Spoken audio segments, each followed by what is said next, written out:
buenas noches, bienvenidos a una emisión más de Sinapsis Live a través de @NeurodacMX, nuestra página de Facebook. Les agradecemos mucho el que nos estén acompañando en este viernes, ya prácticamente concluyendo el mes de mayo. En un par de días ya vamos a estar en junio y pues seguimos en cuarentena, esa es la noticia. Me da mucho gusto saludarlos, me da mucho gusto también saludar a mi queridísimo amigo, a mi colega de años, Alejandro Peña. Bienvenido, ¿cómo estás? Yo soy Hola, Delia Álvarez, para los que no me conocen, yo soy neuropsicóloga y Alejandro es psicofisiólogo y psicólogo clínico. ¿Qué tal, Alex? muchas gracias Delia, muchas gracias a todos por estar viendo esta nueva emisión de Sinapsis Live. Esperamos que poco a poco la comunidad Sinapsis y también la comunidad de Neurodac vaya creciendo. Es un gusto, como siempre, el poderlos tener y traer también muchos temas de interés.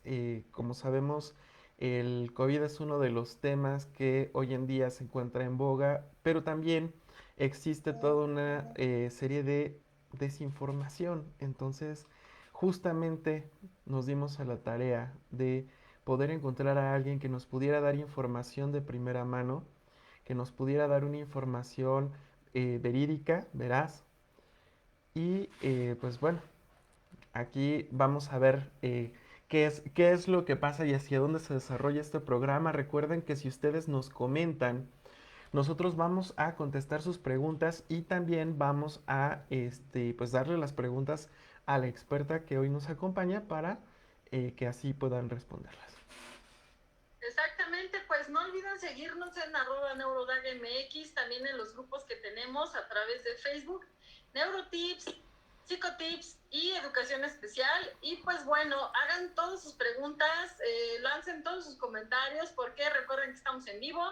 Y pues yo quiero darle la más cordial bienvenida. Es un honor para mí pues tenerte con nosotros aquí en esta emisión. Se las voy a presentar y con mucho orgullo. Ella es la doctora Lady Bazán y les voy a platicar un poquito de su formación, solo un poquito, ¿verdad? Porque bueno, a pesar de ser una persona muy joven, pues tiene muchísima experiencia. Ella es médico cirujano por parte de la UNAM, también es médico neumólogo por parte del Instituto Nacional de Enfermedades Respiratorias, el INER. Tiene la alta especialidad en broncoscopía intervencionista y también tiene la maestría en administración de hospitales y salud pública. Actualmente labora en uno de los hospitales públicos del ISSSTE y en ese hospital ella forma parte del comité de COVID. Entonces, una amplia experiencia y pues nos da muchísimo gusto tenerte con nosotros, precisamente hablando de este tema que a todos en este momento nos preocupa muchísimo. Eh, sí quisiera como empezar con una idea, ¿no?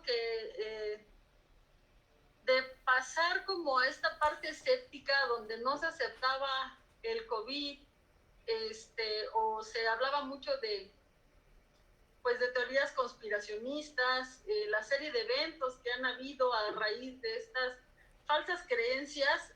Pasamos a un momento de preocupación mucho mayor. Leía un artículo que decía que la población de Valle de Chalco, por ejemplo, un municipio del Estado de México, decía el titular así: pasa del escepticismo al dolor. Entonces, el COVID no nos está dejando lugar a dudas o a especulaciones en estos momentos de la pandemia. Entonces, justamente por eso es que creemos que es muy necesario que se aterrice esta información, que se hable de este tema, y qué mejor que por parte de una persona que tiene la experiencia, que tiene la especialización, que tiene todo el expertise para poder hablar justamente de COVID-19. Bienvenida, Lady. Nos da mucho gusto Hola. tener con nosotros. Muchas gracias por la invitación. De verdad es un honor estar con ustedes. Entiendo la necesidad, como acabas de comentar, de la información que se genere, que sea desde cierto punto verídica y bueno, que está de primera mano, intentando evitar las cuestiones intermedias de lo que la gente piensa o lo que la gente dice, o hablar un poquito, descartar un poquito las falsas noticias, ¿no? Que nos envuelven o envuelven a la población. Esto genera mucho temor. Finalmente, cuando nos encontramos en una situación desconocida, todo el tiempo que el ser humano se encuentra en una situación desconocida genera pánico. Si esa situación desconocida nos genera pánico y está lejos, nos genera incredulidad, que fue lo que pasó en un principio. El primer brote, como nosotros, lo sabemos, comenzó en Wuhan. Se empezaron a detectar una serie de eventos que no son comunes en una población, una neumonía, infección del aparato respiratorio, pero una neumonía que no evolucionaba como usualmente evolucionan las neumonías que ya conocemos, ¿no? Que empezó a matar gente y que, bueno, de repente mucha parte de la población se encontraba infectada y entonces se genera una alarma sanitaria, primero a nivel nacional, a nivel local, y después, bueno, con la expansión de este virus o con la expansión de la infección, se fue generando una alerta sanitaria, de acuerdo a cómo fue creciendo, hasta que finalmente se convirtió en una pandemia. Lo veíamos lejano, lo veíamos inclusive, me atrevo a pensar que la rama médica de México, de los demás países, no lo veían tan cerca. Entonces nos atrasamos de repente un poquito, la población obviamente no lo tomó en cuenta porque dijo, está sucediendo en un sitio muy lejano, pero ahora, en este momento, ya no es lejano. Ahora, en este momento, la mayor parte de la población mexicana se encuentra infectada y estamos justo en uno de los ascensos más bruscos de la pandemia, donde se encuentra mucha población infectada y entonces ya no es en otro país, en otro estado, en otra familia. Actualmente, lamentablemente, todos o la mayoría vamos a tener a un conocido, a un familiar que se encuentre directamente infectado. Y todos actualmente tenemos o conocemos a alguien, independientemente de las noticias, que se encuentra lamentablemente en estado de fallecido. Y eso nos genera pánico, vuelvo a comentar. Si bien es algo que no sabíamos la evolución, no lo conocíamos, el virus que lo ocasiona ya se presentaba a través del tiempo.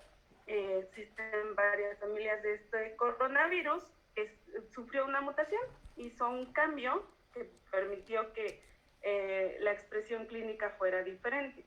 Entonces, bueno, eso es como parte de la introducción. Estamos actualmente en el ascenso rápido. ¿Qué quiere decir esto? Todavía, aunque todos estamos en contacto con alguien que se encuentra infectado, nos mantenemos o la población se mantiene al margen, o sea, no se involucra directamente, aún sabiendo que es una infección que es muy transmisible, que es una infección que mata pacientes con ciertas características, aún que el sector salud emite ciertas recomendaciones, no se siguen, precisamente por lo que tú comentabas. Se generan teorías, ¿no? Con el afán de explicar algo que no conocemos. Y cometemos errores. Cometemos errores que hacen que nos podamos infectar y que hacen que nuestra familia se pueda infectar e inclusive pueda fallecer. Aquí, por ejemplo, en este caso, que creo que es algo muy importante, yo en algún momento lo comentaba con esta Delia, es que, bueno, realmente sabemos que esta situación nos tomó por sorpresa a nivel mundial. Había a lo mejor ciertos protocolos, algunos países mejor preparados que otros, pero ciertamente la población no tenía o no tiene todavía aquí en México esta sensibilización en cuanto a los cuidados y en cuanto a la situación que está relacionada al contacto. Eso ya lo habíamos hablado en algunos momentos sobre esta, digamos, esta necesidad de contacto, ¿no? Cuando estuvimos igual viendo la situación, yo sigo hablando del evento 10 de mayo, ¿por qué le hablo específicamente de este evento? Este 10 de mayo a nivel nacional no fue igual que otros 10 de mayo, que en algunas otras circunstancias, como cuando fue el terremoto de 1997 o algunos eventos trágicos a lo largo, digamos, en los últimos años. Era muy significativo precisamente porque de este día iba a depender, digo, no solamente de este, pero bueno, iba a ser muy significativo el poder saber cuál iba a ser como la tendencia a la respuesta poblacional. ¿Qué fue lo que, digamos, observamos en esta situación? Gente pasando por alto la cuarentena, pasando por alto la situación de posible contagio, pasando por alto la propia pandemia y todas las noticias que habían generado tanto miedo, simplemente por cumplir una parte de convención social, una cuestión que tiene que ver con estos vínculos sociales, antropológicos, psicoafectivos, y de pronto empezamos a ver, porque además esto ya se había perfilado para aquellos que han tenido la oportunidad de observar también estos informes que se dan de la Secretaría de Salud. eh, Digo, bueno, tú eres la experta en esto, personalmente me resultan bastante interesantes y completos. Sin embargo, de pronto no hay esta, digamos, como esta situación en la que se aterrizan estos, como esta necesidad de mantenerse en casa, no por un capricho gubernamental o mantenerse en casa, no por una situación que tenga que ver por un control de orden social, sino por el reflejo que estamos viendo. El evento 10 de mayo en la pandemia de COVID se vio como reflejado en un incremento de los contagios, que bueno, esto nos puedes a lo mejor dar tu experiencia porque además algo que se está hablando mucho, no solamente o sea, revisamos mucho las redes sociales, pero algo de lo que se está hablando en Secretaría de Salud es con una llamada segunda ola. Entonces, sí, o sea, no sé si a esto te refieres cuando hablamos como de este repunte, pero de pronto otra vez se está generando este temor, pero además contradictorio a que en el momento en el que establecen estos semáforos, parece que la gente lo primero que entendió fue, semáforo, bien, me incorporo el lunes, empiezo a salir, o sea, en serio, algo, lo notamos en nuestro entorno, de por sí a lo mejor no había como tanto cuidado. A partir de ese momento de que pusieron como una fecha determinada, la gente comenzó a salir más. Y parece que esta información no está llegando de que en estos momentos es cuando quizá haya un mayor índice de contagios. Sí, bueno, antes que nada, bueno, me voy a permitir comentar un poco cómo se genera la transmisión de esta enfermedad. Eso tiene mucho que ver con las medidas sanitarias que se dan. El periodo de incubación, la presentación de los síntomas, la manera de transmisión. ¿Y por qué tú comentas, o esto es como una parte de la respuesta de, después del 10 de mayo, vimos un incremento a tantos días, que usualmente son entre 10 a 14 días, de los casos de contagio? Pero fíjate que no fue como la primer fecha que nosotros vimos un incremento de contagio a partir de la exposición. ¿Por qué? Esta enfermedad se transmite a través de gotas, ¿de acuerdo?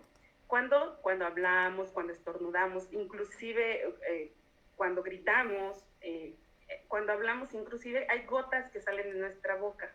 Esas pequeñas gotas pueden llegar aproximadamente, si llegamos a estornudar, hasta 2 metros, pero bueno, el rango es 1.5 o 2 metros, el rango que pueden alcanzar.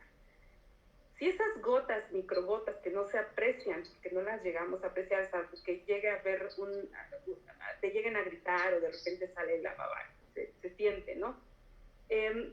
Estas pequeñas gotas llegan a tocar mucosas, ojos, boca, nariz, contienen el virus y llegan entonces a inocular al hospedero, a la persona que lo recibe.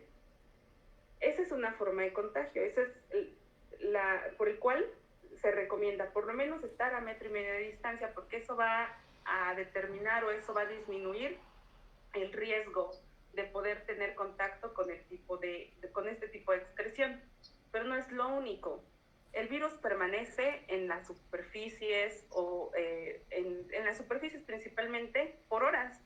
Y entonces si nosotros vamos en el metro, si estamos en casa, por ejemplo, y una persona enferma se toca mucosas, se suena la nariz, se limpia la boca y toca, por ejemplo, la mesa, si fuese una persona que estuviera infectada, deja el virus ahí. llega alguien más y se recarga. Y entonces ha habido diferentes investigaciones en donde el ser humano se toca la cara muchas veces en el día sin que nos demos cuenta, porque nos pican los ojos, porque nos sonamos la nariz, porque nos limpiamos la boca al momento de comer, nos estamos tocando la cara. Y entonces al momento de que nosotros tocamos algo que está inoculado donde se encuentra el virus y de repente nos lloran los ojos y nos tocamos los ojos, automáticamente lo transmitimos. Esto hace que el virus tenga éxito para transmitirse, porque se genera por transmisión por gotas.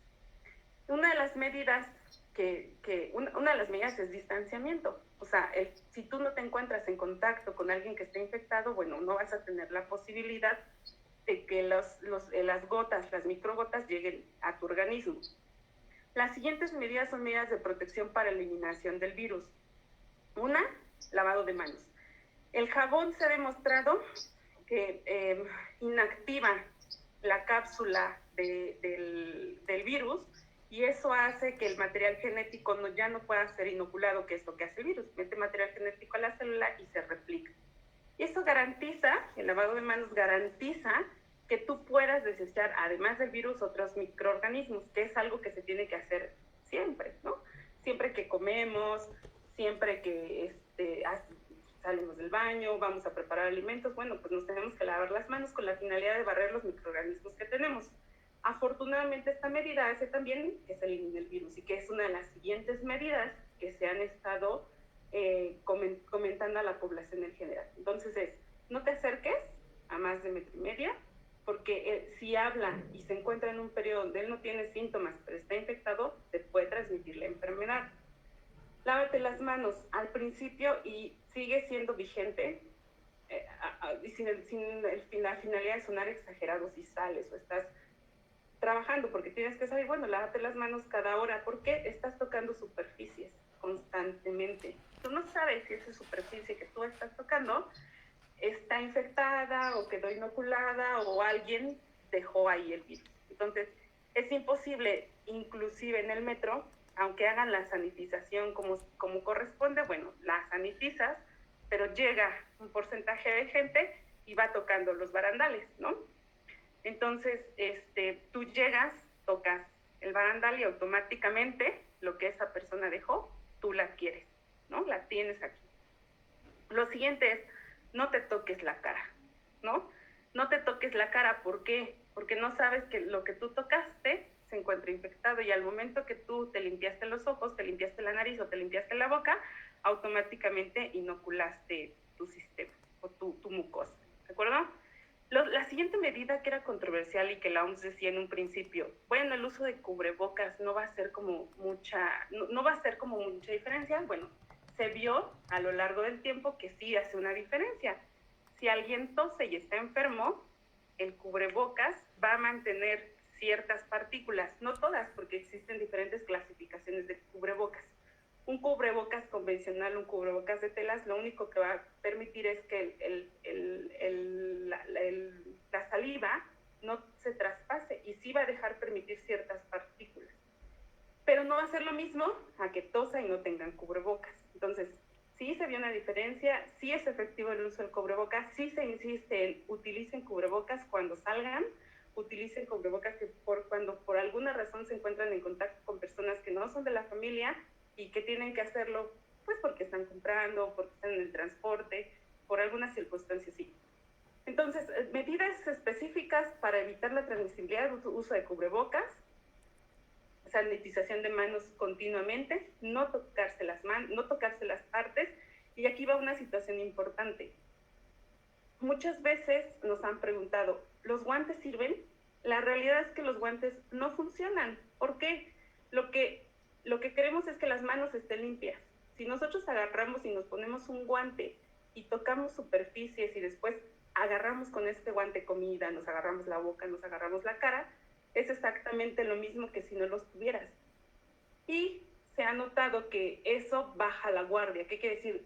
La persona piensa que está protegida y en realidad lo que sucede es que dicen, bueno, tengo guantes, ¿no? Pues tengo guantes, no me va a pasar nada. Y come con los guantes, se toca la cara y eso incrementa el riesgo de que se puedan infectar. Ajá. Entonces, es una enfermedad que es muy transmisible, que puede ser por contacto, que existen medidas específicas para evitar la transmisión y para eliminar el virus. Entonces, se hicieron medidas con base a la transmisibilidad. Otra de las cuestiones, dijimos, es muy transmisible. ¿Qué quiere decir esto? Que bueno, es por gotas y cualquier persona con la que tengamos contacto o con la que esté en contacto, por ejemplo, por el flush o por la saliva de esa persona que habla, se va a infectar. Si bien una de las cosas que se platica que la mortalidad no es alta, estamos hablando que en otros países el 80% de la población se infectó. Estamos hablando de millones de personas. Los sistemas de salud en México y en todo el mundo no son capaces, aunque tengamos mucha tecnología o aunque tengamos muchos ingresos, de atender a mucha población a la vez, que es lo que queremos evitar en relación de que decimos, no queremos que se infecten todos a la vez. Y entonces el gobierno dijo, ¿cómo vamos a hacer para que la gente, mientras exista una vacuna, mientras exista un tratamiento oportuno, no se enferme de un golpe, de un jalón, o no se enferme la mayoría de la población en un momento? ¿Cómo lo hacemos? Pues tenemos que mantener sana distancia. Si nosotros no nos aglomeramos, no estamos en contacto con mucha población y solamente nos mantenemos en casa, quien pueda mantener o trabajar desde casa, vamos a evitar que las poblaciones se infecten muchas al mismo tiempo. Ajá. Y eso evita una, que se compliquen muchas personas a la vez y que esas personas que se compliquen requieran atención al mismo tiempo de un sistema hospitalario. ¿Qué pasa en otros países? ¿O qué fue lo que se vio? Ningún sistema de salud a nivel mundial está capacitado para atender a tanta población. Se enferman todos al mismo tiempo y entonces tienes 200 camas en un hospital, pero se enfermaron 600 en tu comunidad. No tienes la capacidad. Entonces, la idea de la sana distancia y de las cuestiones que comentan en relación a no te toques la cara, lávate las manos, usa cubrebocas, no salgas si no tienes que salir a trabajar o hacer actividades esenciales, es disminuir la transmisibilidad. Regreso al punto, si bien el 80% se prevé que de la población se va a enfermar y más o menos el 80% va a ser una enfermedad leve. La enfermedad leve se caracteriza por una gripa común. Hay fiebre, hay dolor de cabeza, hay tos y hay síntomas que se pueden acompañar, que pueden ser típicos o atípicos, o sea, comunes o no comunes. Si esas personas que se infectaron no presentan alteración en la oxigenación pulmonar porque ataca el pulmón, se podrán quedar en casa el tiempo que dure la enfermedad. Y bueno, salen de este cuadro y no hay ningún problema, no requieren una atención hospitalaria. El otro porcentaje de la población que tiene características muy específicas, que son, por ejemplo, pacientes masculinos mayores a 60 años o personas que tengan alguna comorbilidad como obesidad, diabetes, hipertensión, tienen riesgo de complicarse. ¿Cómo es eso? Se inflama el pulmón y tienen riesgo de que requieran un ventilador mecánico, un aparato que haga la función que el pulmón hace. Para esto requerimos tratamiento hospitalario. Y son los pacientes que actualmente se encuentran en los hospitales. ¿Qué es lo que sucede? Si no recuerdan, por ahí, más o menos cuando empezaba la transmisión en México, hubo un evento que fue como muy señalado, que fue el Vive Latino, que dijimos, o sea, sí, claro. ¿Pero por qué? Si lo que queremos hacer es no tengas contacto, es una enfermedad que se transmite muy rápido. Si nosotros ponemos pintura fosforescente a las gotitas de saliva, que nosotros le llamamos el flush, si lo pintamos y pintamos todas las superficies que tocan, todo está pintado. Hay artículos muy padres, muy específicos, que pintan algo que ellos ponen como saliva, y en un restaurante, en unos minutos, todo se encuentra fluorescente, porque todos lo tocan, porque no hay manera de saber, aparte no lo vemos, ¿verdad? Y entonces es inevitable, de repente regreso al mismo, tocarte la mucosa, tocar el vaso, ese vaso se lo pasas a alguien, o tocar ese saliva. Y de ahí las historias de las personas, de las familias que después de hacer una fiesta, en unos 10 a 15 días, presentan síntomas. y presentan síntomas 10 personas o 12 personas más las personas que viven con los contactos. Por eso es tan importante no hacer aglomeraciones, mantenerse en su núcleo si no es necesario salir a actividades esenciales. Ahora bien, vamos, ese es el punto de transmisión. Pero ¿qué sucede con los síntomas? Los síntomas no se presentan de manera inmediata. Hay un periodo que nosotros llamamos periodo asintomático, donde apenas están generando los síntomas, que dura entre 1 a 3 hasta 5 días, en donde el paciente puede permanecer sin síntomas, pero ya está excretando en su saliva el virus, ¿de acuerdo? Entonces, ese paciente que no tiene síntomas dice, pues es que yo no he visto el virus, no sé cómo se transmite y no creo que pase nada si voy a la fiesta del 10 de mayo, porque no tengo síntomas, pero él ya está infectado, no los ha presentado, está en periodo asintomático. Y entonces vamos a la fiesta y sucede el ejemplo que les acabo de comentar. Tocamos las cosas, nos pasamos las cosas. Como hay una guardia baja y dicen, bueno, estamos entre conocidos, finalmente somos familiares, pues no nos lavamos las manos completamente, no estamos con el uso del cubrebocas porque estamos en familia, ¿no? Porque ¿cómo nos puede hacer daño mi familia? O sea, si él está bien, que es una de las cosas que he escuchado mucho. Y ya se termina la reunión y al siguiente 1 o 2 días presenta síntomas. Y se complica o no se complica, pero esa persona fue capaz de infectar a todas las personas con las que estuvo en contacto. De ahí hay un término, inclusive ha pasado en México, pasó en China y ha pasado en otros países, son los pacientes ceros, ¿no? Ese paciente que lo detectan y que por alguna situación no sigue las indicaciones y termina infectando a 1,000 personas, 800 personas por todos los trayectos que hizo. Insisto, no solamente es platico contigo y te transfiero mi saliva, es platico, me agarro las superficies y me voy, pero esa superficie se queda 4 o 5 horas con el virus. Y llega alguien más y bueno, dice, pues no hay nadie aquí, toco y no tomo las medidas. Por eso es que se llegan a presentar los periodos, por eso que después de ciertos días de aglomeraciones empieza a elevarse los casos. Porque hay gente que inclusive llega sin fiebre o se aglomeró sin fiebre o sin síntomas. Todo normal, pero ya es transmisora. Entonces sucede esto, bajamos todos la guardia, no entendemos bien la manera de transmisión, nos dicen, ¿por qué? Yo fui a un lugar donde nadie tenía síntomas, pero viajé del metro y agarré tubos que estaban sucios. Sí, pero salí a la tienda y no fui con mi cubrebocas y la señora que estaba incubando una infección me estaba hablando directamente. Sí, pero salí a correr y la persona que corrió antes de mí tenía los síntomas y aún con el uso de cubrebocas, y insisto, el uso del cubrebocas no limita al 100% la transmisión de la saliva. Entonces generas vaporización o generas salida de microorganismos y se quedan un momento suspendidos y pasas y te infectas. Es algo que podría decir en este momento que puede ser de cierta manera invisible, pero que está latente y que existe y que está, ¿no? Y que por eso la insistencia de la Secretaría de Salud de seguir las medidas. Por eso la insistencia de no hagas fiestas, aunque sea 10 de mayo, este 10 de mayo. Y tú bien lo decías, estamos acostumbrados, el mexicano tiene la costumbre, una costumbre específica de reunión, una costumbre de fraternidad, una costumbre donde los domingos, pues los domingos son de la familia, ¿no?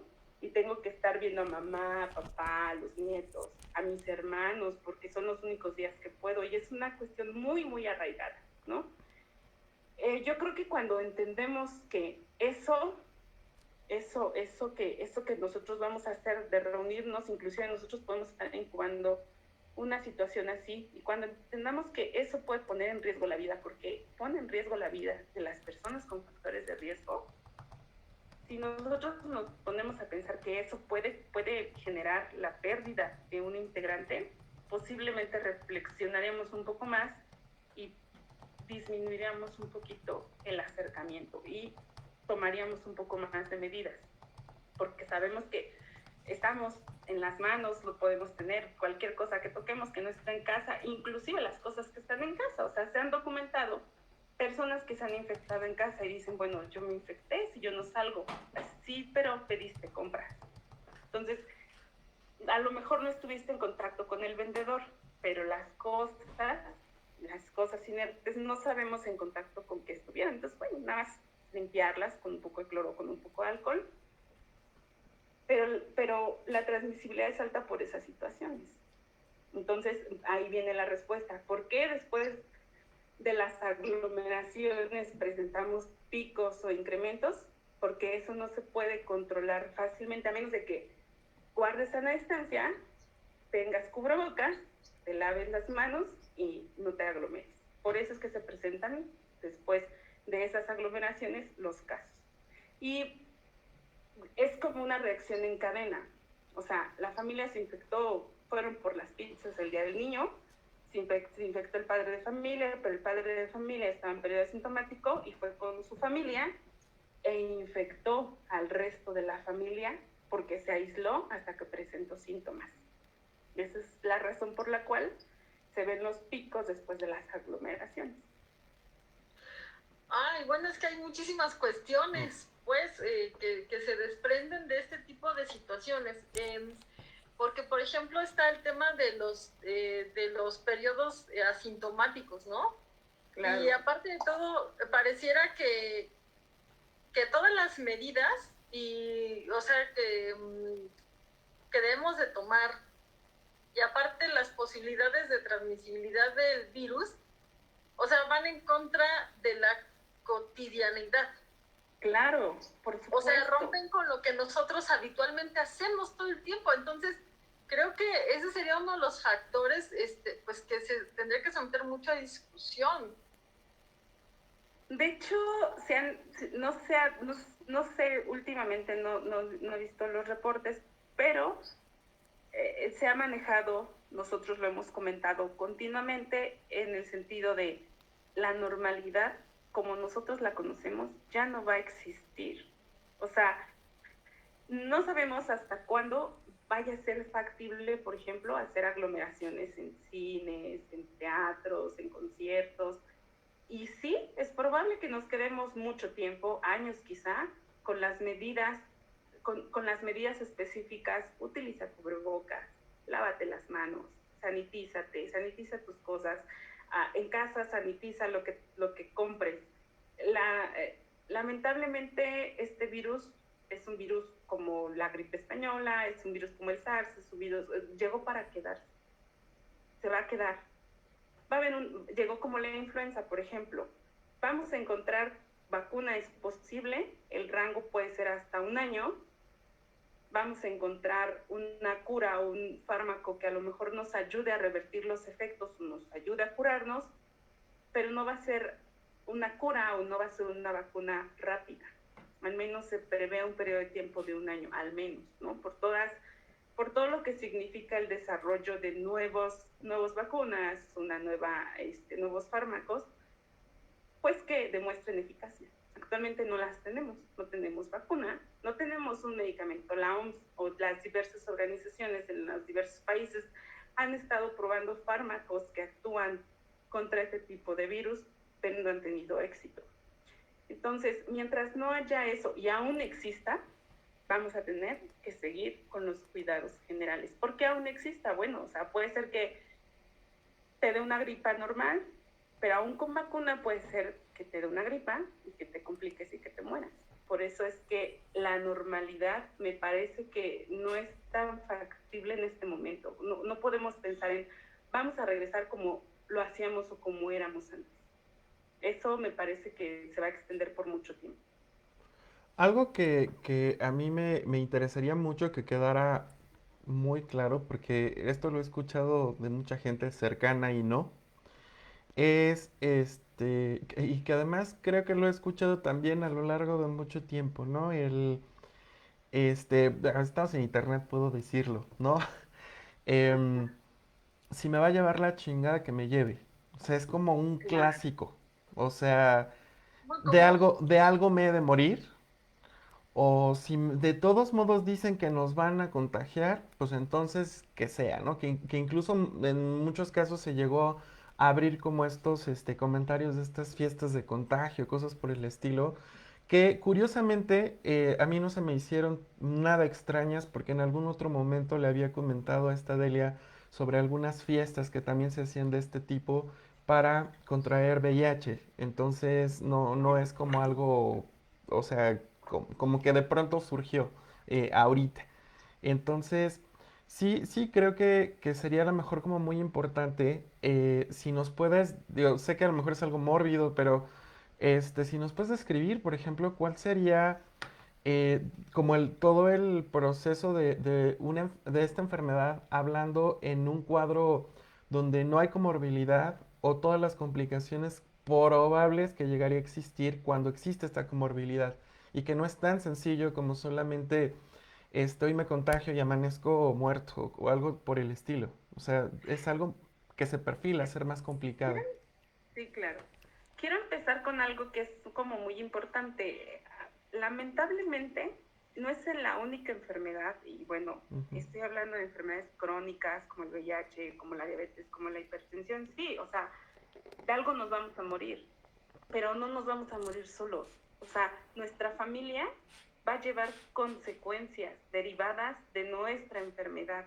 No solamente el agravante va a ser para uno, no solamente, ¿por qué? Porque va a llegar un momento en otras enfermedades donde requieres cuidadores y vas a sacrificar a un miembro de tu familia para que esa familia te cuide. Muy padre sería, la verdad, es como si fuera, no sé, un suicidio de, pues de algo me voy a morir, me muero y se acabó todo. Eso no funciona en muchas enfermedades. Sí, de algo me voy a morir, pero afecto a otro porcentaje de la población. La familia es como lo más cercano y es lo que puedes afectar. Lo mismo sucede con el coronavirus. De algo me voy a morir, pero mientras, ¿a cuántos te vas a llevar?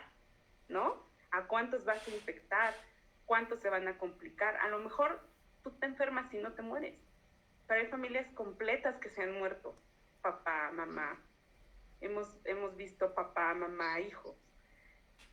Una de las desventajas que tiene la población mexicana, que si bien es una población en su mayoría, aunque ya la pirámide poblacional está cambiando, una de las desventajas es que somos una población enferma. ¿Qué quiere decir esto? Que la mayoría de los jóvenes por arriba de 35 años tienen alguna comorbilidad, son hipertensos, diabéticos, obesos. Pero hay otro factor, otro punto del cual no tomamos en cuenta. O sea, son enfermos, pero no lo saben y no están controlados. Hemos estado recibiendo pacientes jóvenes que se complican, que se mueren, ¿sí? Y que debutan con diabetes, con hipertensión o con alguna enfermedad. Ese es como el problema de la población mexicana, que cuenta en una población más joven con los factores de riesgo.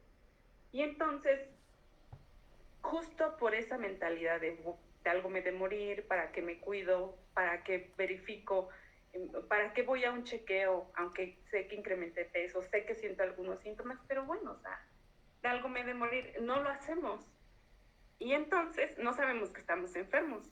Y entonces dicen, bueno, la tele, lo que he leído, lo que dicen las noticias, es que la población que se enferma y que se muere es la población adulta mayor. Pero no tomamos en cuenta que también la población que se enferma y que se muere es la población con comorbilidades. ¿Cuáles son esas comorbilidades?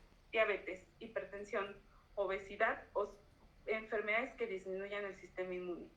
Por ejemplo, VIH. VIH, no el VIH controlado, porque se ha visto que pacientes que viven con VIH, que están controlados, tienen de cierta manera o se comportan como una población general. Pacientes con VIH que no tienen tratamiento y que no tienen control. Y esos son las poblaciones en riesgo. Entonces, puede existir mucho porcentaje de personas que piense que no está enfermo de otra cosa y que cuando se enferma se muere, porque en realidad tenía hipertensión, diabetes, obesidad o tenía VIH y no lo había testeado antes. Entonces, lamentablemente el número de defunciones actualmente son elevadas, se espera que en las próximas semanas el número de defunciones incremente, que el número de casos incremente, y pues el día de hoy, por ejemplo, se reportaron 9.415 defunciones por COVID, por defunciones que ya están, que ya tienen una prueba positiva y que bueno, se determinó y se demostró que fue por COVID. Eso potencialmente puede subir, y vuelvo a insistir, somos jóvenes, pero enfermos. La posibilidad de que te compliques si tú tienes, de acuerdo a una comorbilidad, es alta. Y una vez que los pacientes, aunque sean jóvenes, ingresan y requieren de ventilación mecánica, la probabilidad de que fallezcan son altas. Existen hospitales en donde prácticamente la mortalidad en ese grupo de personas es del 100%. Todos los que se intuban fallecen, aunque sean jóvenes. Y es que además de lo que mencionas de enfermedades tanto no detectadas, no controladas, como las que sí llevan ya un manejo, también están, por ejemplo, las poblaciones, o más bien los hábitos que tenemos en la población, o sea, alimenticios, el consumo de sustancias. Por ahí leía que también el consumo de tabaco, bueno, de cigarros, incrementa también mucho las complicaciones. O sea, puede ser que no seas una persona declarada o diagnosticada con alguna enfermedad, pero tienes, por ejemplo, un consumo prolongado de alguna sustancia, o tu alimentación suele no ser pues la más adecuada, o tal vez eres una persona que no realiza ejercicio, o tal vez eres una persona que consume altas cantidades de alcohol, no lo sé, o sea, habría que ver también esos casos que según lo que he leído, pues también pueden representar una comorbilidad. Sí, ahora el punto, retomando como este punto, la población realmente se tiene que preocupar en cuidar su salud. No solamente la salud del contagio, realmente cuidar su salud, porque sabemos entonces, por lo que acabamos de comentar, es si tengo una enfermedad y no me controlo, me complico. Y por otro lado es, si no utilizo cubrebocas, si no me lavo las manos, me complico y complico a los demás. Entonces, por eso yo te decía en un principio, la normalidad no me parece factible retornar a lo que teníamos. Tenemos que hacer una serie de cambios, un tanto tiene que ser la enseñanza, convencer a la población que esto va a perdurar por mucho tiempo, y convencer en serio del uso del cuidado de su salud para evitar complicaciones, y del cuidado del cubrebocas, del cuidado del lavado de manos, y reforzar para evitar la transmisibilidad. O sea, eso es algo que se tiene que quedar, que se tiene que cambiar, y que tenemos que prestar atención en nuestra salud. De hecho, en alguna ocasión, Catel refería, pues sí, vamos a retornar escalonadamente, pero también tenemos que ver esos puntos, porque recuerda, lo vuelvo a decir, somos una población joven enferma. Respecto al uso de cubrebocas, yo creo que también ahí sería importante pues aclarar cuáles son las medidas adecuadas del uso del cubrebocas, porque pareciera que pues podemos usar un cubrebocas durante horas y horas, ¿no? Siempre las preguntas, aquí me vienen a la mente así algunas preguntas. Al principio era, ¿el uso de cubrebocas me ayuda? La respuesta en un principio, la primera semana era no, actualmente sí te ayuda, y te ayuda a evitar la transmisión. El uso correcto, al igual que el uso correcto del lavado de manos, al igual que el uso, por ejemplo, de los guantes. ¿Por qué el uso correcto? Estoy diciendo que el virus se queda en las superficies. Si nosotros salimos y portamos, por ejemplo, un cubreboca de tela, bueno, lo tenemos que portar, tenemos que cubrir nariz y boca, y no tenemos que quitarlo de su lugar. No tenemos que bajarlo, no tenemos que subirlo, no tenemos que tocarlo. ¿Por qué? Porque la parte externa del cubrebocas puede estar contaminada, y al momento de tocarla, hacemos lo que se hace con los guantes, nos contaminamos. Y estoy insistiendo, al menos en esta entrevista, por lo menos 2 veces me he tocado la cara, ¿no? Y no nos hemos, o hemos estado tocando superficies, y no nos damos cuenta, lo hacemos de una manera inconsciente, que es algo que se hace comúnmente. Lo mismo sucede con el cubrebocas. Si nosotros bajamos porque sentimos que no podemos hablar y lo tocamos, pues ¿qué creen? Ya tocamos algo que puede estar contaminado. si nosotros lo acomodamos o lo retiramos y lo acomodamos, tocamos algo que puede estar. Entonces el cubrebocas, si vas a salir por hacer compras, no se retira, no se mueve, no comes, no haces otra cosa más que mantener tu cubrebocas. Ida, regreso si es de tela, lo tienes que sanitizar o lo tienes que lavar. Y si es el cubrebocas normal o de una capa, lo que tienes que hacer es desecharlo, porque la duración del cubrebocas no es más de 4 horas. No todos los cubrebocas son efectivos en la población general. ¿Por qué se hace tanta insistencia del uso de los no cubrebocas del N95? N95 quiere decir que es un cubrebocas que filtra partículas, filtra el 95% de las partículas, pero se usa específicamente en población que está directamente en contacto con las personas infectadas. Estoy hablando de la población médica. Si nosotros hemos visto las noticias o hemos visto los periódicos o hemos leído uno que otro artículo, bueno, sabemos que hay desabasto de este tipo de material que se utiliza o que utilizamos la población médica para atender a los pacientes. ¿Por qué?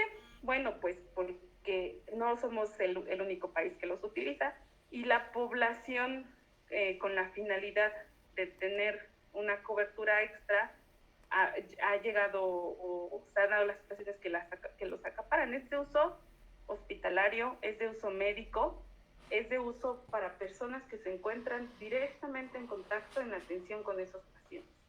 Inclusive dentro de un área hospitalaria, no todos los médicos que están en el hospital lo portan, solamente lo portan los médicos que están en atención directa con esos pacientes. Por eso es que siempre se les pide a la población o se les comenta que no utilicen cubrebocas de alta eficiencia, que son cubrebocas de grado médico que utilizamos los médicos y que si tenemos desabasto no vamos a poder hacer una cobertura adecuada y bueno, puede suceder aparte de otros factores, lo que ha sucedido en otros países y lo que está sucediendo en México, bueno, la infección en población médica, ¿no? Bueno, allí, perdón, ya te robé la palabra. No, adelante, ahorita sigo.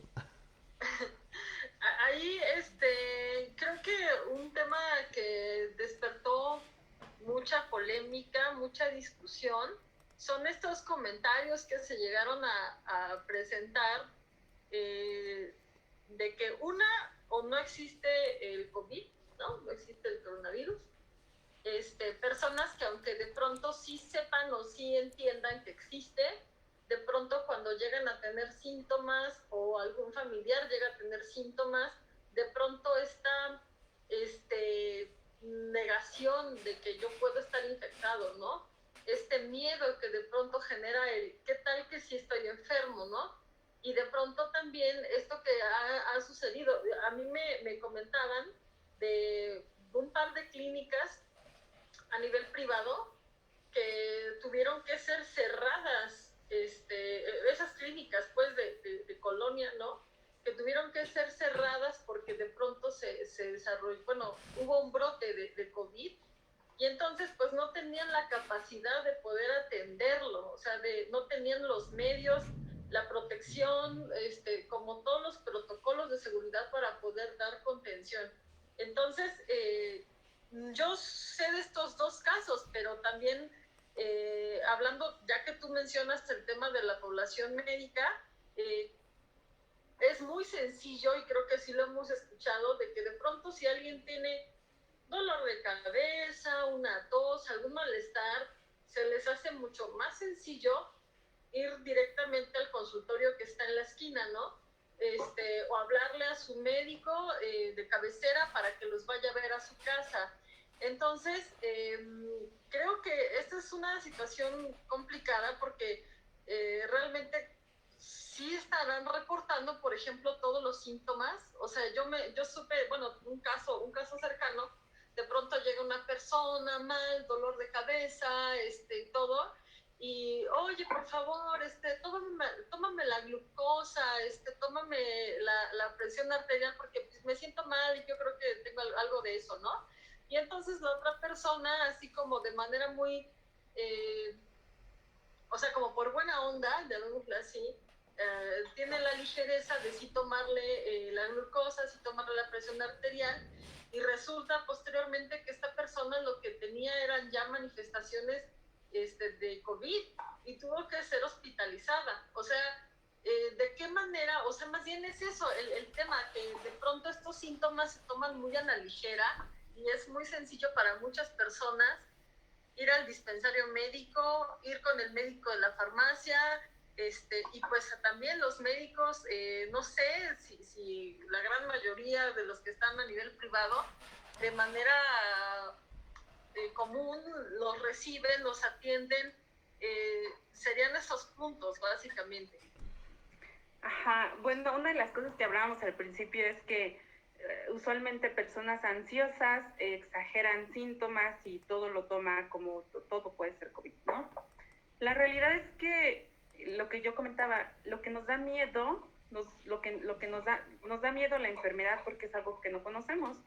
Y lo que yo he notado, lo que se ha visto, con lo que yo he estado en contacto es, tengo miedo de coger COVID, porque aparte sí saben que se pueden complicar, sí saben que pueden fallecer, ¿no? Sí saben que pueden estar hospitalizados.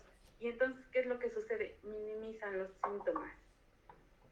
los síntomas y una cuestión en la población médica que se ha presentado, o sea, no solamente es en esa clínica que tú comentas, el familiar, la persona te dice, por favor necesito una consulta médica porque tengo un poco de gripa o tengo algo poquito ligero, y bueno, ha tenido más síntomas, ha tenido fiebre, ha tenido dolor de cabeza, ha tenido diarrea, ha tenido vómito, no, nada más como malestar general. El punto es que yo no sé si en realidad los minimizan de manera consciente o realmente tienen mucho miedo y entonces evitan o anulan ciertos síntomas. Si tuve diarrea, pero algo me pudo haber caído mal. Sí me dolió el cuerpo, pero porque hice ejercicio. Sí, me duele la cabeza, pero es que a lo mejor vi mucha tele. Y entonces ¿qué sucede? Suceden dos cosas. Se automedican y entonces hay síntomas que desaparecen y entonces a ellos los deja más tranquilos porque dicen, no fue, ya me tomé un paracetamol y se me quitó la fiebre. O minimizan pues me duele un poco el cuerpo, pero puede ser otra causa, ¿no? Eso hace que nos retrasemos en el diagnóstico y que cometamos errores. Si bien en las clínicas, una vez que nosotros empezamos a ver que esto iba a suceder en México, se empezaron a hacer protocolos de actuación. La Secretaría de Salud emitió protocolos a nivel nacional para dividir las áreas, para la atención de sus pacientes, para la protección personal, para hacer una serie de procesos para evitar el contagio y la transmisión del paciente al médico o de paciente enfermo a paciente sano. Eso sucedió en los hospitales, por ejemplo, en los hospitales públicos y entonces hubo algo que se llamó reconversión hospitalaria, en donde los hospitales que atendían enfermedades misceláneas hicieron un cambio drástico, dramático, impresionante para atender a esa población.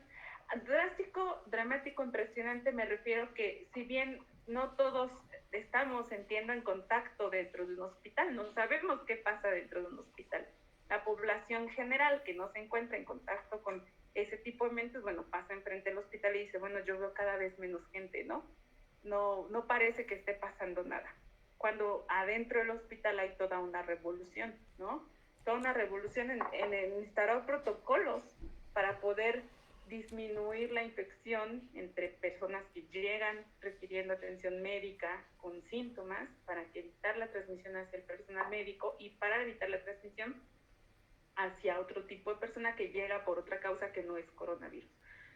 Lo mismo debió de suceder en todas las clínicas, en todos los consultores y en toda la atención médica a nivel nacional. Instaurar estos protocolos, ¿para qué? Para evitar la transmisión.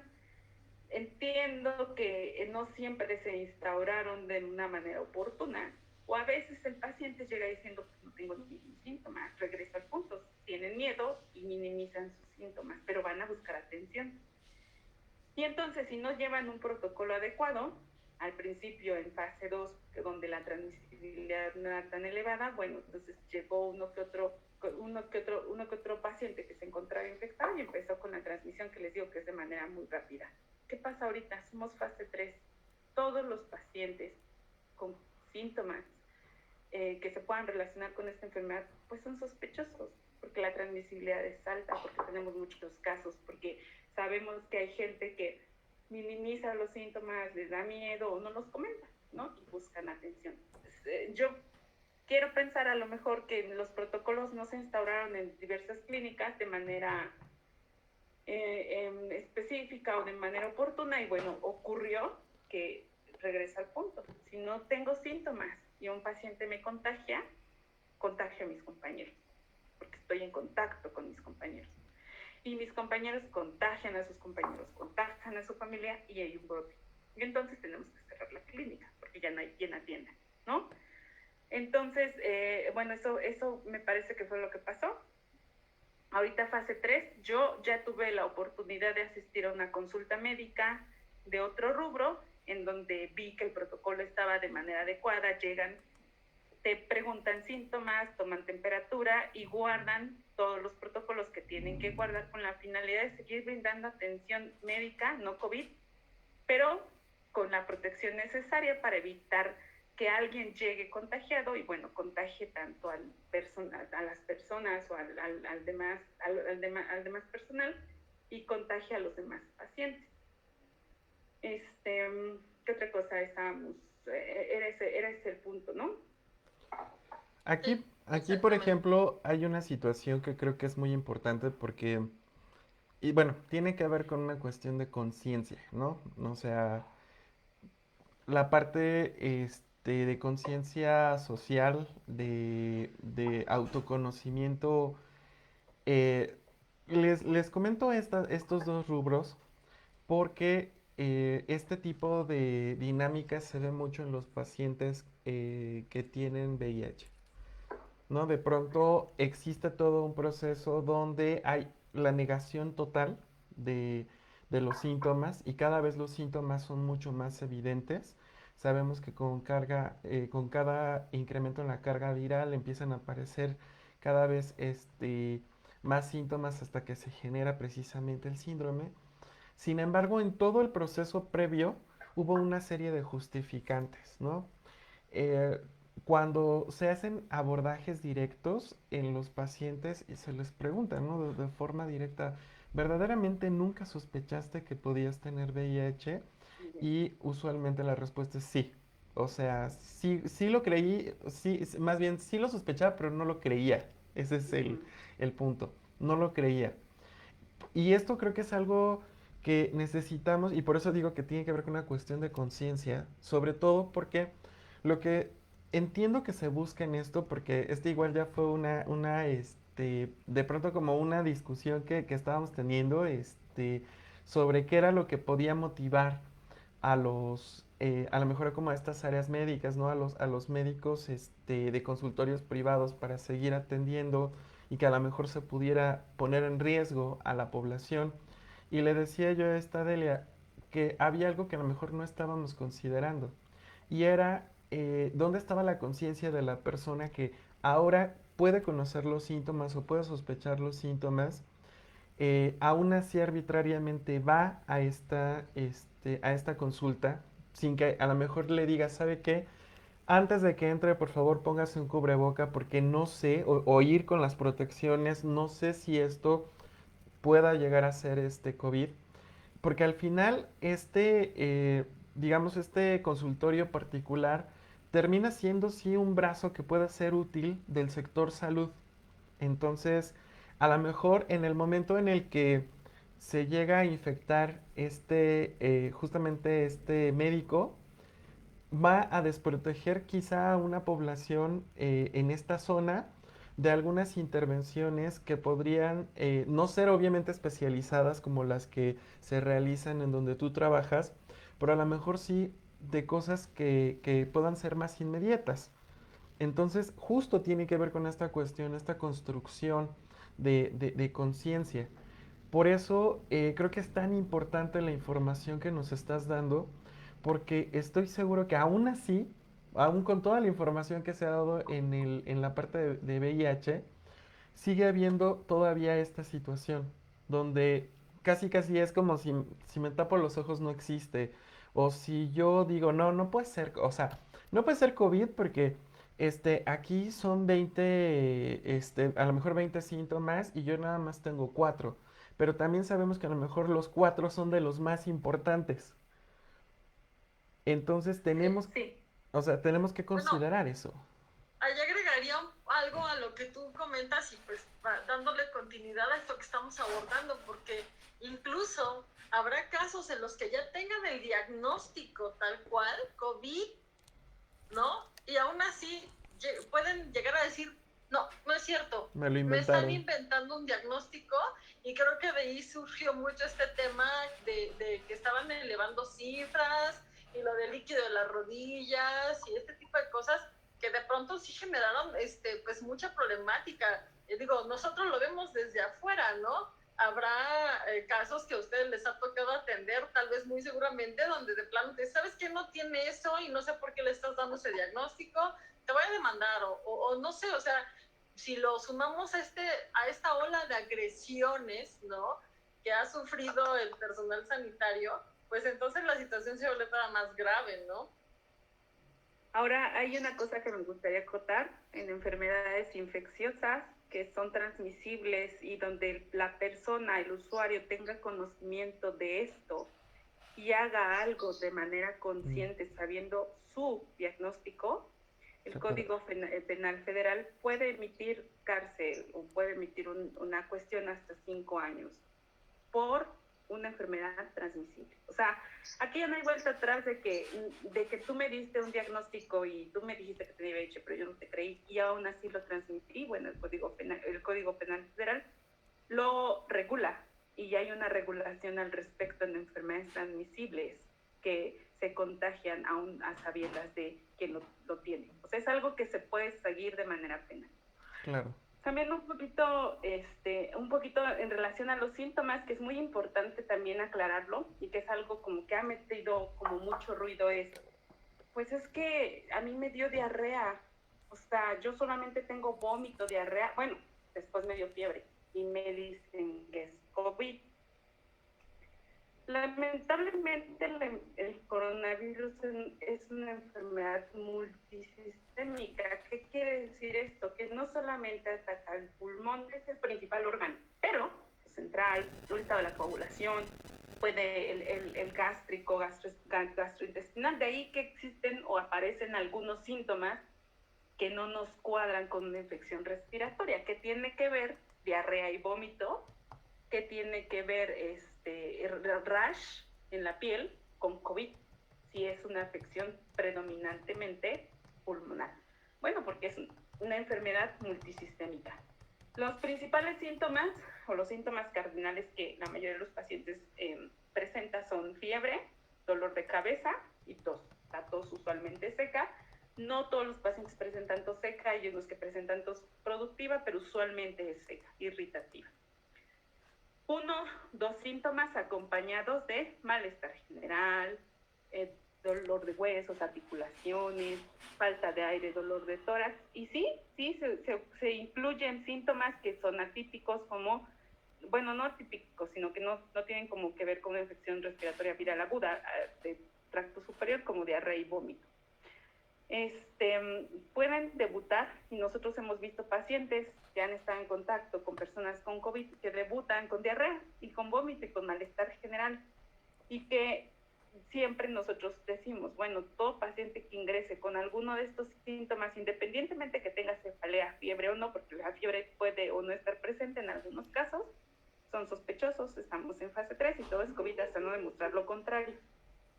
Entonces, existen muchos pacientes que dicen, bueno, pues yo tenía diarrea, o sea, no me falta el aire, solamente tengo diarrea y tengo fiebre. ¿Sí? Es una enfermedad multisistémica y sí puedes presentar síntomas que no parecen una infección de vía aérea inferior. Y es ahí donde, bueno, refuerzo lo que comenta Alejandro, hay que reforzar, regreso al punto, hay que reforzar los cuidados para evitar la transmisión, principalmente en zonas o en clínicas que se ocupan de atención no COVID, ¿no? Para evitar justo la transmisión entre las personas y entre las personas que acuden buscando una atención que no requiere o que no tiene que ver con COVID.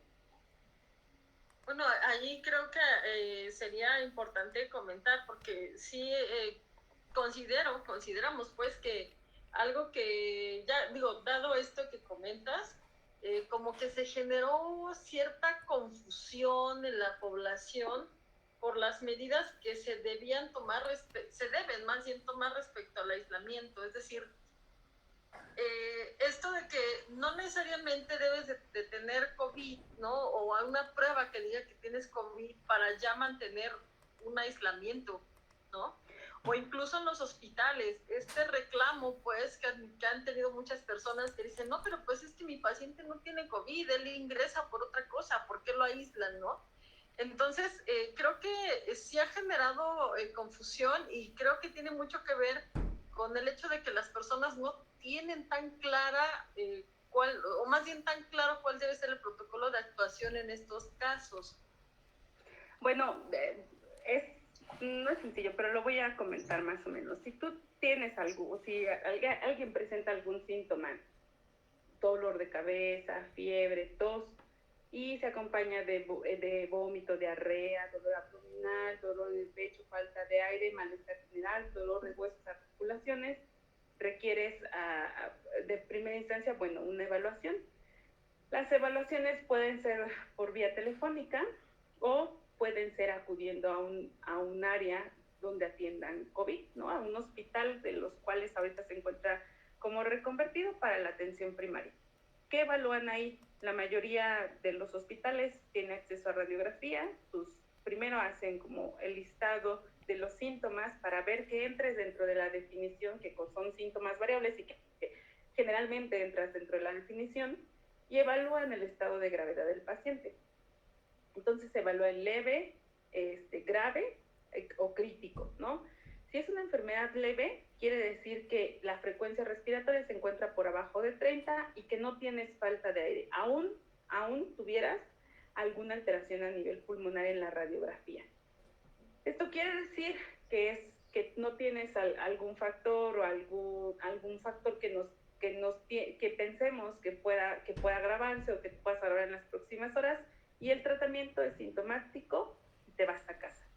A casa con aislamiento estricto, aislamiento por la transmisibilidad, porque esa persona si llega a tener COVID, si sí es COVID, bueno, entonces cualquiera que pueda estar en contacto con la saliva, lo que hemos comentado anteriormente, puede contagiarse. Entonces, aislamiento quiere decir, me voy a mi casa, me confino a un cuarto en donde solamente voy a estar yo, y bueno, me van a estar pasando el alimento, me van a estar atendiendo, van a estar checando que no incremente la frecuencia respiratoria, el uso de medicamentos.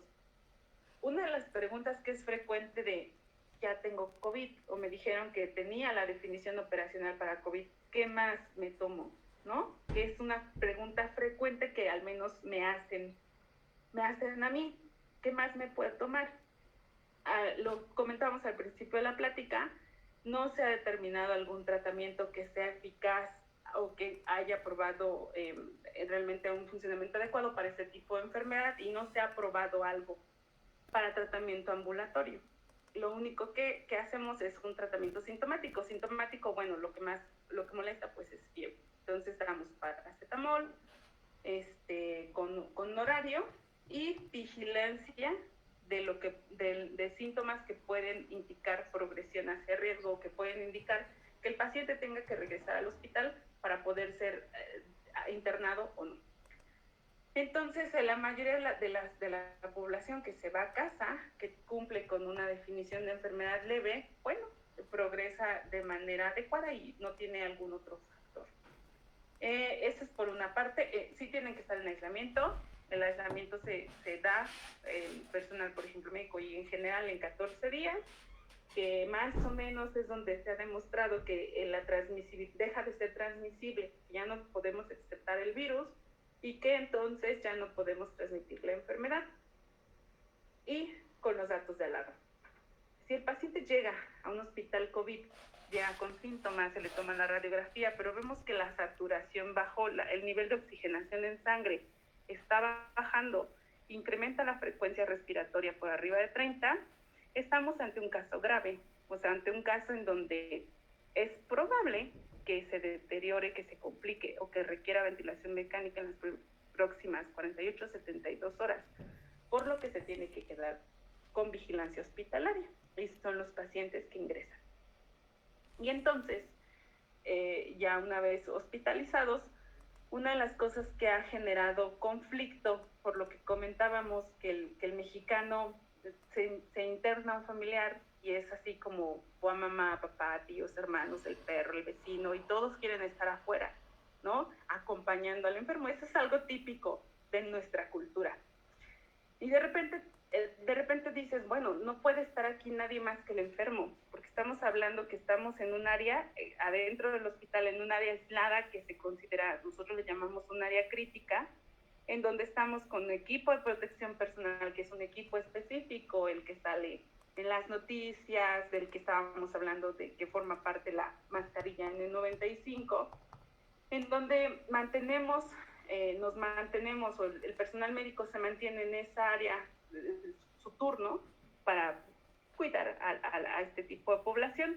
Por lo tanto, no pueden ingresar familiares a visita, porque hay más pacientes con esas características que están hablando, que están con oxígeno y que están aerolizando, que el ambiente se encuentra completamente infectado.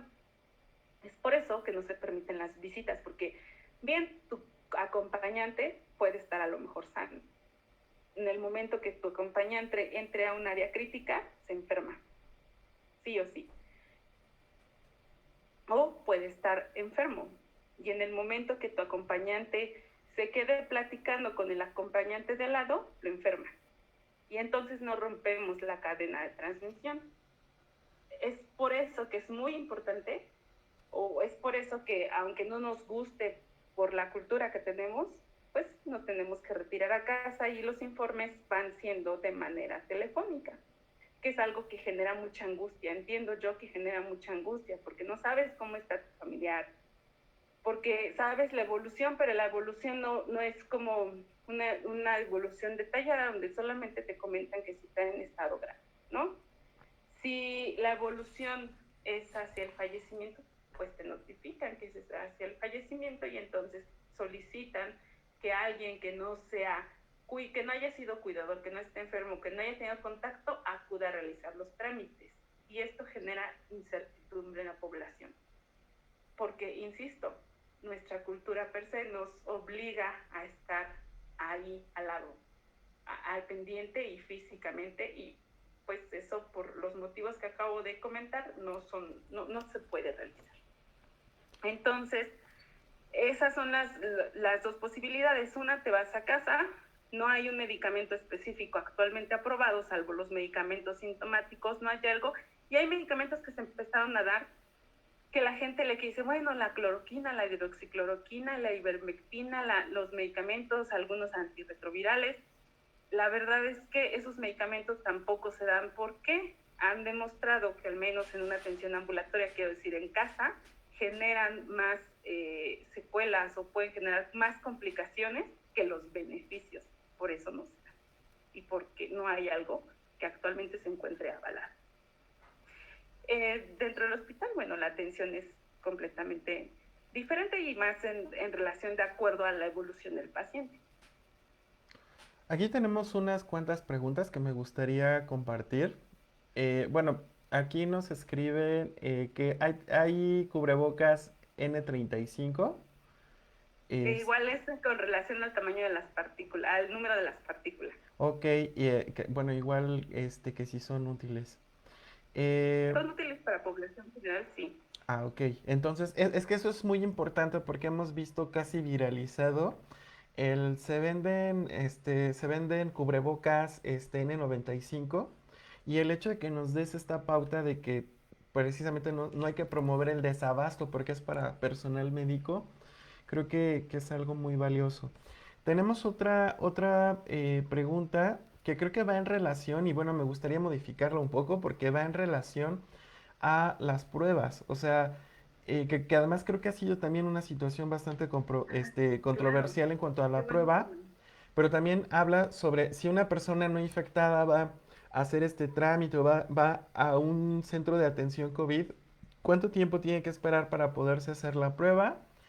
Hay otra pregunta que dice, ¿y en todo este tiempo se va a generar poco a poco inmunidad o no? Muy Y buenas preguntas. bueno, aquí hablan sobre la cuestión de la normalidad entre el oxígeno y con referencia a lo de COVID, pero de hecho ya lo habías mencionado, entonces, o sea, el tipo de saturación de oxígeno, pero creo que estas dos preguntas en cuanto a la prueba y en cuanto a si se va o no a generar esta inmunidad o a qué se perfila esto. Bueno, Este, en relación a las pruebas, que es algo es una cuestión que se pregunta mucho, ¿no? Porque todos corren y dicen, bueno, voy, me hago una prueba, si no tengo síntomas y si soy negativo, pues ya, o sea, ya no entiendo como que vas a tener que seguir teniendo todos los cuidados, porque te puedes encontrar con alguien que es positivo y te infectaste y tu prueba no te sirvió como para descartar o no tu enfermedad. Eso es va habiendo cambios también clínicos. Ahora, para la vigilancia que se hace epidemiológica, a los pacientes ambulatorios, a los pacientes que les digo que acuden a áreas COVID, en donde se toman muestras, porque las muestras se toman 1 de cada 10 pacientes. ¿Qué quiere decir esto? Los médicos están obligados a emitir un reporte epidemiológico para subir a plataforma, para reportar que hay un caso probable, y 1 de cada 10 de esos casos que se van a casa a tratamiento, de los cuales se estaba hablando, se hisopan, se toma una muestra en nariz y boca, ¿de acuerdo? Y se envía. No se hace con el resto de la población, aunque tenga síntomas, y solamente se hace con población sintomática, con síntomas, y que sean 1 de cada 10. Es lo único. Todos los pacientes que son ingresados con enfermedad grave se les toma muestra, pero estamos hablando de pacientes que están hospitalizados y que tienen enfermedad grave. Fuera de eso, existen en la atención privada pacientes que tienen síntomas y que quisieran saber su estado. Bueno, lo pueden adquirir o lo pueden comprar a través de diversos laboratorios que están avalados por el INDRE, que la Secretaría emitió la lista y dicen, bueno, sí le damos el aval para saber que sí funciona o no funciona su prueba. Y bueno, yo recomendaría que si tienen síntomas, si quieren saber su estado de salud, bueno, se la puedan tomar y tienen la accesibilidad, pueden acudir. Si no tienen síntomas, no existe, por lo que comento anteriormente, o no parece factible que estén realizando como los síntomas, la muestra para saber el estado finalmente puede ser negativo, no tienes que seguir teniendo los mismos cuidados que tiene que hacer la población general. En relación a la inmunidad, es muy, muy interesante, es algo que se está investigando actualmente. Los reportes a nivel mundial, porque se están apenas haciendo reportes a nivel mundial, todavía no son concluyentes respecto a si quedamos con inmunidad continua o no. Se ha visto que sí se genera cierto tipo de inmunidad. El tiempo, la temporalidad, no la sabemos. No podría decir hasta que se concluyan a lo largo del tiempo, hasta que se vea más tiempo, si el tipo de inmunidad que se adquiere, pues persevera a través del tiempo. Bueno, no sé, ¿hay más comentarios que haya que tocar? Porque bueno, quisiera tocar otro tema. pues no, de hecho ya, o sea, creo que ha quedado bastante claro y algunas de las preguntas que están, pues básicamente ya fueron contestadas, y, o sea, sí, bastante claro. Muy bien, pues fíjate que nosotros hace un par de semanas hicimos un programa hablando del protocolo de manejo de cuerpos, pero tal vez sería una buena oportunidad para dar un contexto como general, una especie como de resumen de cuál es el proceso que se lleva cuando un paciente fallece por COVID.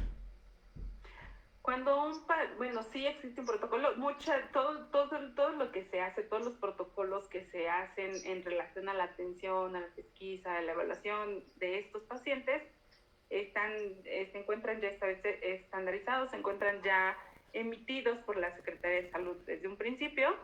Y bueno, la finalidad, por ejemplo, de hacer un protocolo en relación a cadáveres es disminuir la transmisión, ¿no? Disminuir también la aglomeración. ¿Qué sucede? Recuerdan que les comento que una vez que el paciente se encuentra adentro no recibe visitas por las situaciones de seguridad. Y bueno, hacen el trámite, todos los pacientes que están hospitalizados deben de contar con la prueba, y si la prueba aún no sale o no hay un resultado de prueba, en el certificado médico se emite como probable. Esto hace que las funerarias hagan su protocolo correspondiente, que es la cuestión del manejo de cadáver. Me he encontrado con situaciones en donde si se encuentran fuera de zona, por ejemplo, si el paciente vive en el Estado de México y es atendido en un hospital, de la Ciudad de México, he checado o me han comentado que no pueden trasladar como el cuerpo, entonces lo más rápido, lo más viable es la incineración. Hasta hace unos meses, bueno, hasta hace unos días o unas semanas, no es obligatorio como el incinerarlos, es una medida que puede disminuir riesgos, sí, pero no era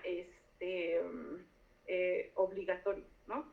Lo que sí, todo el proceso de duelo, todo el proceso que se seguía en relación a los funerales, pues ya no dura los días que solía durar, para evitar las aglomeraciones. Es nada más prácticamente familia cercana, el tiempo que tardas en hacer el trámite, y si decides incinerar, la incineración casi se está haciendo el mismo día, cualquiera de las dos situaciones. Como el cuerpo no se puede manipular, que es muy importante, cuando nosotros velamos a un cuerpo se manipula, se hace todo un proceso para evitar que la descomposición sea muy rápida. Eso no se puede hacer en estos pacientes, por lo que se sugiere o lo que se hace es que el entierro se lleve de manera rápida. Otra de las cosas con las que suelen tener dudas es, ¿cómo sé que es mi familiar? ¿No? Se hacen protocolos dentro del hospital en donde se hace, los médicos que están encargados en dar la atención, se hace la identificación del cuerpo, el traslado, y van haciéndose protocolos a lo largo de recepción, digamos, donde fallece el paciente, se lleva al servicio de patología, se vuelve a hacer como la identificación del cadáver y se hacen las placas o los nombres enlazadas con la finalidad de que no sucedan este tipo de cosas, de cómo sé, porque es una pregunta frecuente, cómo sé que es mi familiar, ¿no? Se hace la identificación, se hace el proceso y se identifica perfectamente el cadáver antes de ponerle una bolsa que evita que se rieguen líquidos.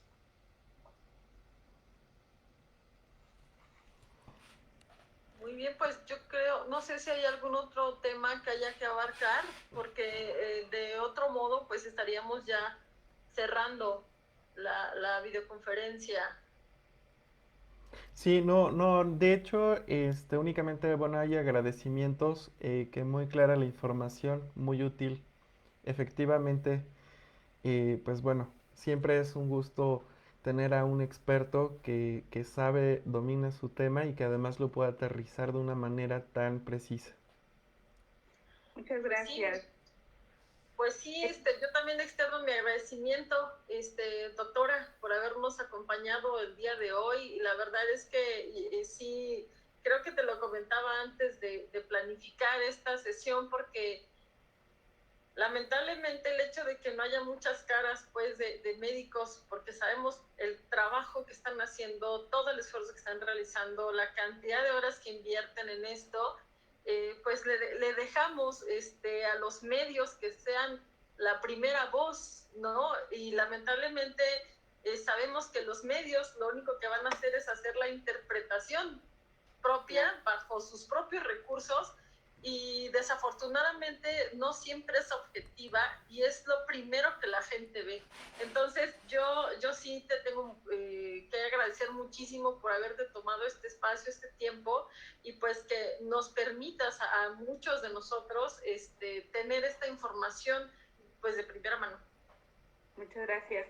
Hay algo que te vino diciendo, que el cuidado nos corresponde a todos, o sea, Debemos de entender que si me cuido yo, cuido a mi familia. Si mi familia se cuida, me cuida a mí.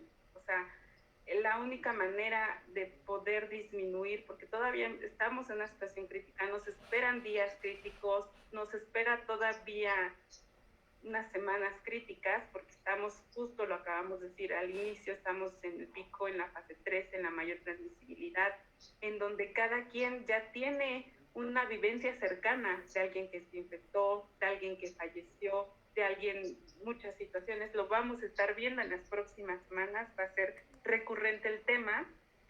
Y bueno, o sea, evitar hacer las recomendaciones, aunque lleguemos a esta normalidad que lo habíamos comentado. O sea, la gente piensa que llegar a la normalidad es hacer la vida normal y regresar a la normalidad, y la conclusión es, no va a haber eso, no vamos a regresar a la normalidad, tenemos que hacer cambios físicos con nuestros factores de riesgo, que es algo súper importantísimo para esto, porque esto se va a quedar mucho tiempo.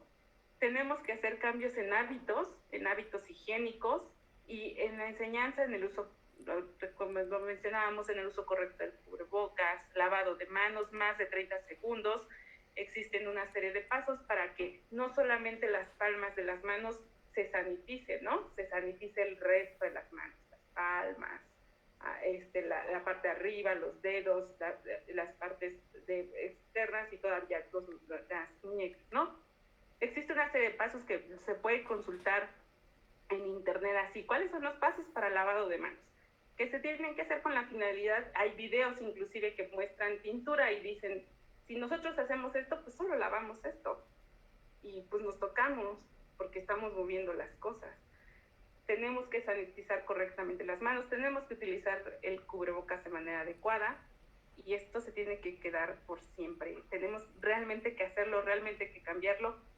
Insisto, si no somos actividad esencial, si no somos algo que se tenga que hacer de manera urgente o de manera obligatoria, o que no pueda ser de otra manera, no salgamos. No estamos en tiempos de salir, no estamos en tiempos de hacer reuniones, no estamos en tiempos de exponernos. ¿Por qué? Porque continuamos en fase 3. La semaforización continúa en rojo. La transmisibilidad sigue siendo alta. No bajemos la guardia, y bueno, si me cuido yo, te cuido a ti. Pues muchísimas gracias por tus palabras. Igual seguimos recibiendo felicidades. Muchas gracias por la información. Necesitaba aclarar dudas. Gracias. La doctora es clara y debemos seguir con estas medidas. Muy precisa la información. Muchas gracias. De todo corazón, muchas gracias por compartir esto, doctora. Es algo que esperemos que llegue a mucha gente y que logre despejar muchas de las dudas entre todo este ruido que se maneja en las redes sociales. Gracias. Pues también gracias a ustedes en casa. Ay, perdón, yo voy robando la palabra cada rato. No, es que bueno, vaya, también es agradecerles a todos ustedes en casa por tomarse el tiempo de ver esta transmisión.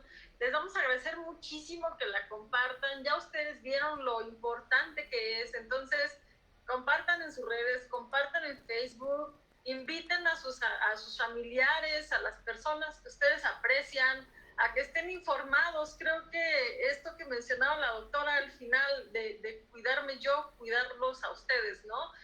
Creo que también el darles información veraz, información confiable, es también una de esas maneras en las que podemos cuidar a los nuestros y evitar propagar información alarmista, amarillista, que de pronto pueda confundirnos. Entonces, también el hecho de tomarse el tiempo para informarse, para poder escuchar, es fundamental, porque justamente si no estamos informados, pues aunque existan las medidas, aunque existan las recomendaciones, aunque existan los protocolos, pues no los vamos a llevar a cabo, aunque tengamos las buenas intenciones. Entonces, muchas gracias nuevamente. Y gracias. Muchas gracias, un fuerte abrazo. Muchas gracias. Y además, lamento informarle, doctora, que una vez que suelen participar con nosotros en los programas de Sinapsis. Usualmente empezamos a trabajar mucho en conjunto, sobre todo cuando son personas tan preparadas como usted. Sí, claro, a la orden, a la orden. Siempre Perfecto. estaré gustosa de participar con ustedes. Sí. Muy Muchas bien, pues gracias nos por vemos. la invitación.